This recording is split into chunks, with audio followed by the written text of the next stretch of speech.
Well, hey, Rock Church, this is Josh. I'm hanging out here at the coffee bar, which is very slow right now due to Corona. We do have the drive-thru open. You're welcome to come by and get your caffeine if you'd like to. The church offices are open. But we're here for another installment of what we call Coffee Conversations. We took a little bit of a break from Made for More, but we're back at it. And today I have... What's up, guys? I'm Timmy, one of the pastors on staff here. So we got Timmy. This is the first time we've done this with Timmy. So I'm going to put him on the spot right now, Timmy. Tell us what you actually do. Tell us about your family. Tell us about what you do on staff. Some things like that. Okay. So my wife, she's a kindergarten teacher. She's homeschooling right now.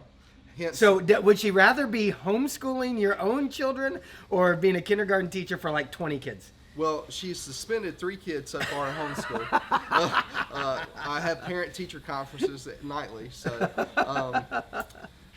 I think she's enjoying the time, but I know she misses working with her kids, and I know they're doing some different things. She was reading to a camera last night and just doing some different things for her kids, so it's pretty cool. So I do have 3 children, 7, 4, and 1. Good job. So yeah, I got that right. If not, And your anniversary is? excuse me, August 7th. Yes, August 7th. Shelby, I did that for you. That way August you 7th. can get him on that August 7th. later. Well, you may have never heard this. You know, when I announced to the church I was on staff with that I proposed to her, I announced the wrong last name. You have told me a little bit about this, but let's just go a little further with that. What do you mean? You got Shelby's name wrong? Yes, I got Shelby's name. Not her first name, the last name. So the church we were in had 3 different Shelbys, right? And I just read a note with an announcement about the other Shelby, and I said that Shelby's name. In fact, it was Caps, so Shelby Caps. And this lady, she's in her late 40s, married, like, you know, a kid had just graduated. But here's the funny thing, is there was 2 reactions in the auditorium. My Shelby standing in the back going, like shaking her head. And then Shelby Caps' husband stood up and says, "Hallelujah, somebody to help me." So And Shelby's been doing this ever since that day to you, right? Exactly. Because you're always messing up. For sure, yeah, constantly. So, so enough about my screw ups. Let's talk about church.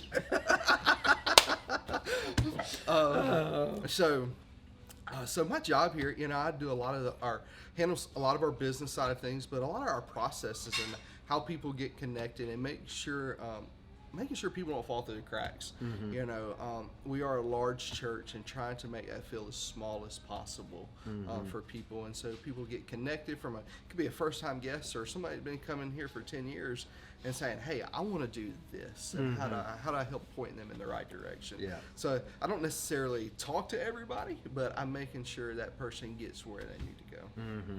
And so, And I'd call you a lobby rat. a lobby rat. You know what I mean? Like, as a kid, we had gym rats that were always in the gym shooting hoops in Indiana. And from a church standpoint, like, you're just always in the lobby. That's right. Like, well, not right now because we're actually, like, the box is closed. But on a normal way we do things, That's like, right. if you come to church and you're walking around the lobby, chances are they're going to see you or somebody on one of your teams greeting people and taking care of people. That's right. So I'm usually bouncing back and forth. I mean, I could be unclogging a toilet one moment, or talking to somebody about taking the step of faith or taking that step of baptism. Mm-hmm. And so, you know, I'm a jack of all trades, master of none, if you will. And when it comes to the lobby, could be out in the parking lot one moment, or it could be in the baptistry.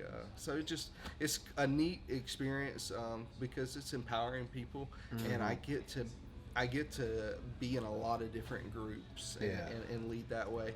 And it's great because we have a great group of volunteers, and I'm going to brag on some of my teams for a moment if I can. Mm-hmm. Just that they're able to, they function on their own, and I'm like a mechanic. Like, I fix it when it needs to be fixed, but it runs on its own. Mm-hmm. Like, you know, and I call it putting gas in the motor. It's me discipling them and learning. And so, you know, as long as I'm leaning into them, man, they really run. And I can be hands off.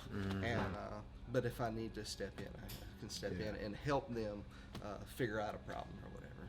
That's cool, man. That's cool. So, Well, the whole idea of coffee conversations is, we wanted to meet at C3. We wanted to, C3, our whole idea with C3 is coffee, conversations, and community. And so what we wanted to do is on a weekly basis meet at C3 and just talk about what happened over the weekend.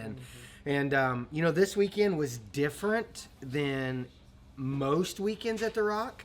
But there was a lot of things that were just very normal. You know what I mean? Different, obviously, we know with Corona that it is changing up our ability to meet together as a full community, that we've had to do some things different.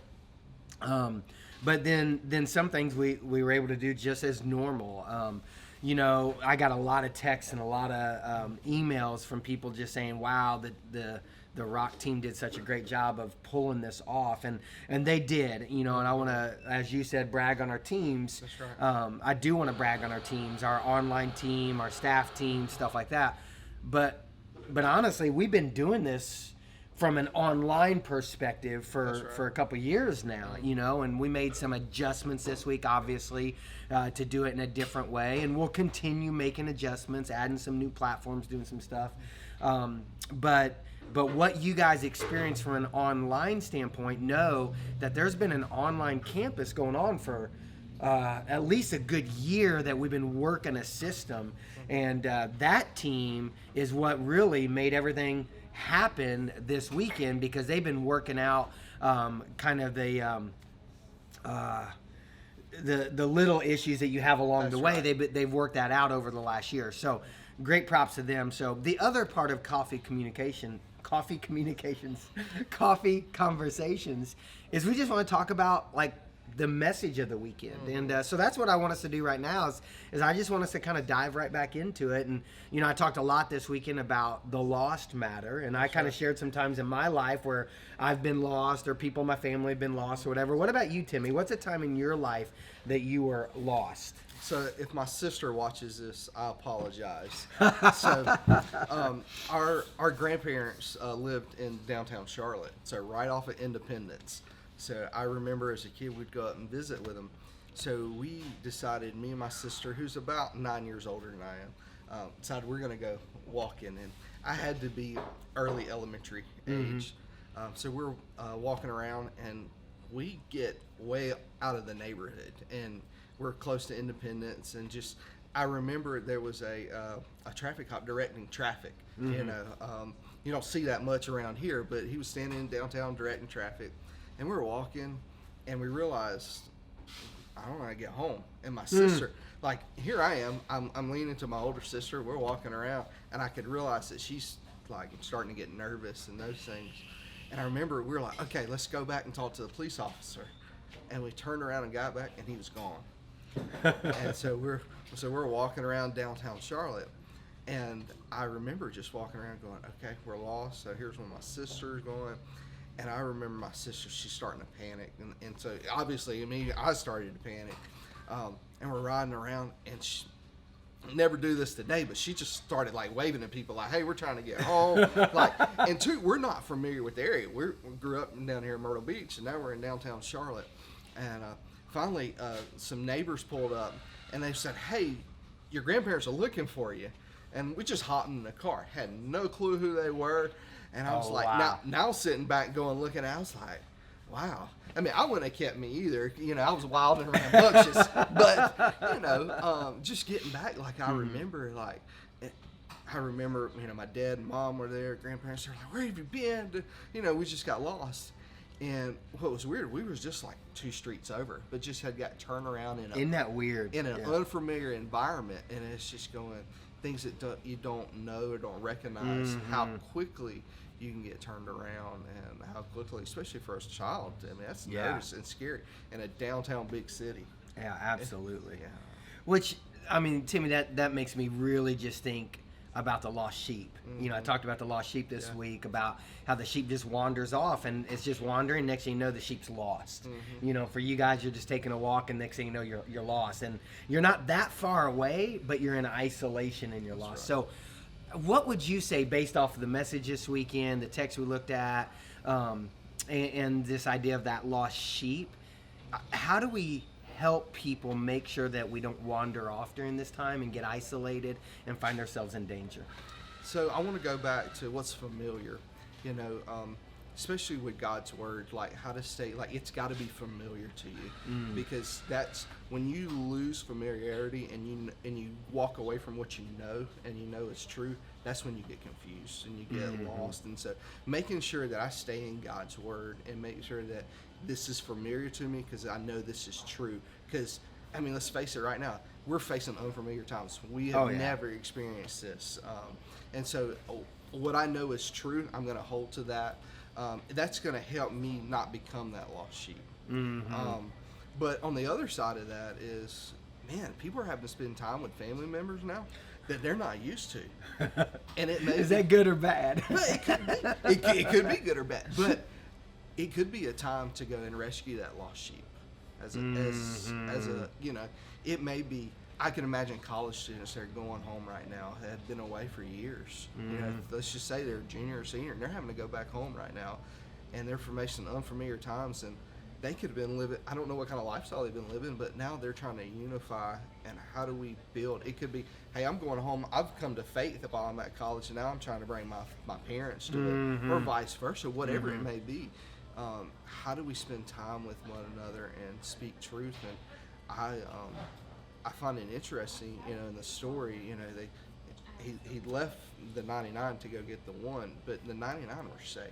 And this is the time to go and say, what am I going to do for this one? And how am I going to show them the love of Christ? Because, you know, that shepherd put his life on the line for that one sheep. For that one. For the one.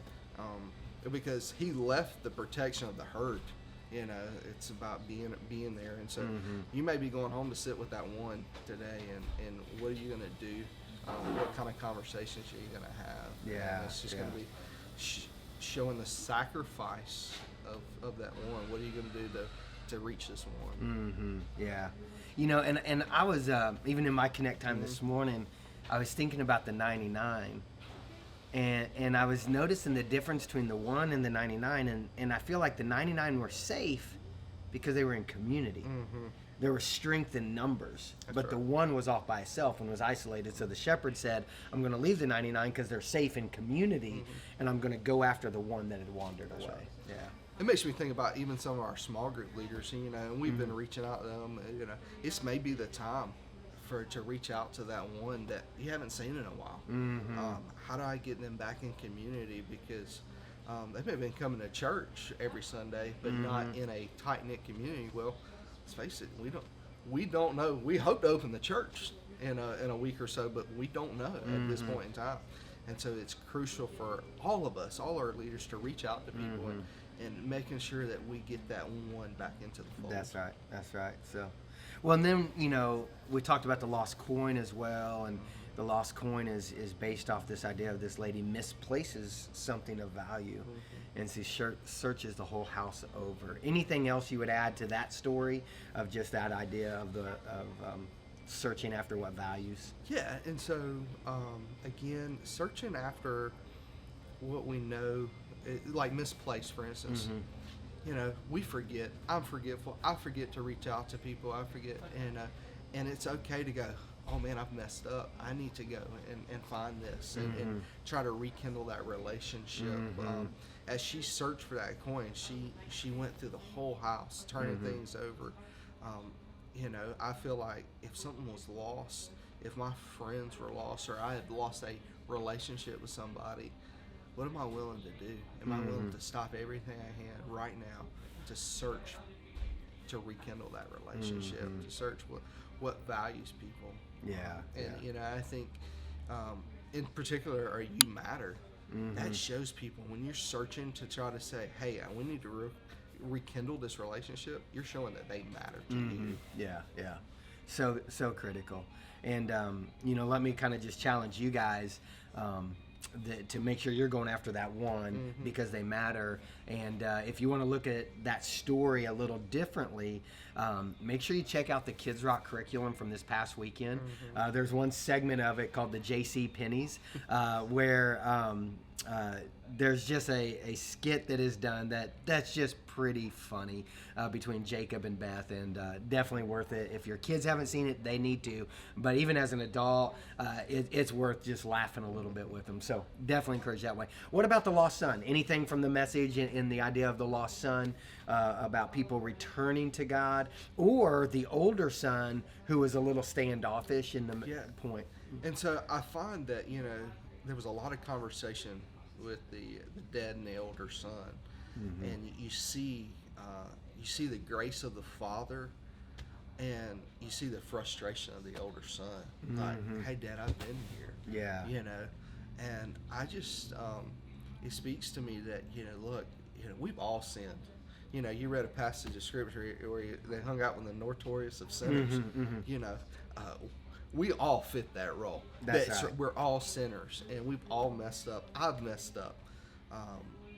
But what am I going to do that I want the grace when I mess up? And so when somebody else messes up, we've got to have grace for them and to welcome them back.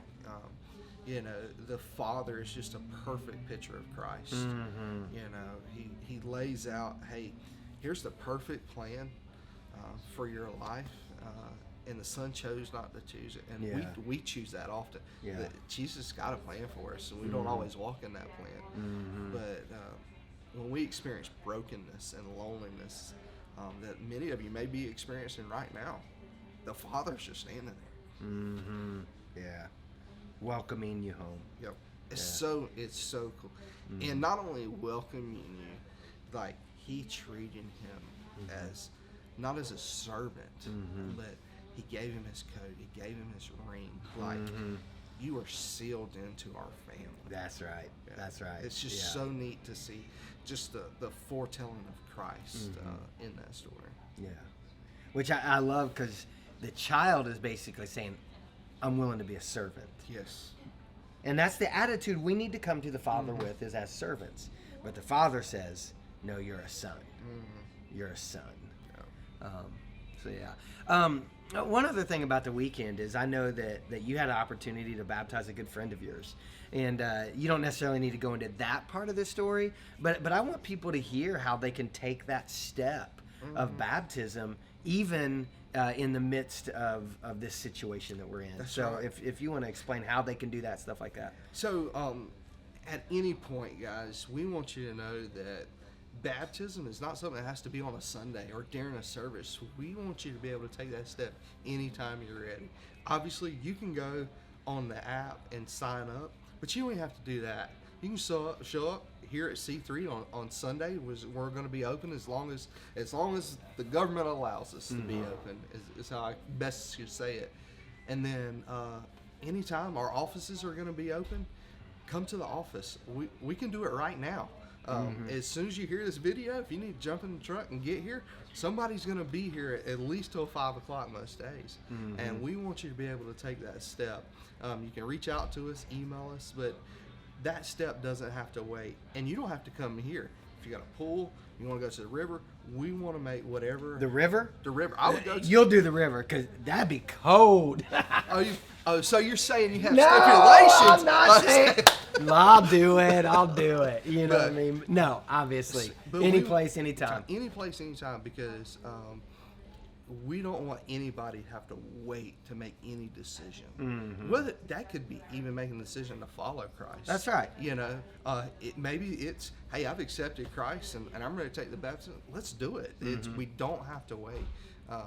And I'm going to share something what he said yesterday. He said, if the coronavirus can't stop me from getting baptized, I can't allow myself to hold me back. And so it just spoke to me like, hey, guys, we're living in days we don't know. We don't know what tomorrow holds. And he's like, this has been a 3-year conversation with him. And, he told me, he came to faith. He grew up in church, but he really came to faith 4 years ago. And just building that relationship with him. So it was neat for him to respond that way. And when he texted me after listening to the Thursday night service, he's like, all right, when can I do it?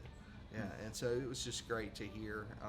And we want people to know when they hear that story, when they hear our messages, that people can make a call to action wherever they're at. That's right. They don't have to be there. Yeah. And That's it's just good. neat. That's good. So, well, we're going to wrap up the conversation. Let me just kind of speak into our current situation a little bit as well. Obviously, y'all know that I'm not a doctor. I'm not a government official. So I'm not going to try to speak into it from the angle of this is what's next with this virus or anything like that. I can tell you as a pastor, I'm reading the news like you are, and I've got a lot of friends all around the nation, so I'm staying in contact with a lot of other pastor friends who are also keeping just abreast of the situation. So we're trying to do our best as a church to help you the best you can navigate this. I know in the midst of this, there is pain. I know several of you who right now are out of work because you work in maybe the restaurant industry or you work in the hotel industry. There's many different reasons why employment may be a stop during this time. I know many of you are trying to take care of kids at home who are normally at school, and you're trying to navigate that situation. I know that we have people who are older who are trying to just really navigate health right now.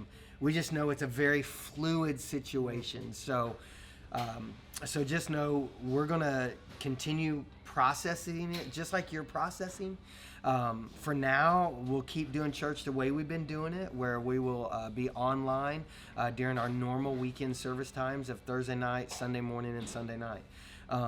If something changes, we'll let you know there. From a coffee bar perspective, our Conway shop is open. The drive-thru is open. That's what most people are using. But we office out of this location, so the staff here are hanging out, and we're here for you as much as we can be here for you. And like I said, this weekend, if you want to connect via FaceTime, you want to connect via phone conversation, we're here for you because we know that there's still needs that are out there. So we want to do what we can to just to walk this through with you. We know Easter's a few weeks away. We don't know what Easter holds. At a minimum, we will continue doing some digital experiences. But as we've already said, we want to help you take steps of engagement with Christ. So any way we can do that, we want to help you take those steps. And just as we go each week, we'll kind of just walk this out with you, and we'll keep you just to the best of our ability up to speed with what's going on with our church, with our community, and ways that we can help. Because I know the other side of it, there's many of you who are like, how do we help? And that's what we want to do. So if you need anything, connect with us and make sure you stay connected through the app. Guys, that's about it for now. Thanks for joining in on Coffee Conversations, and we look forward to the next time that we get to hang out. Peace.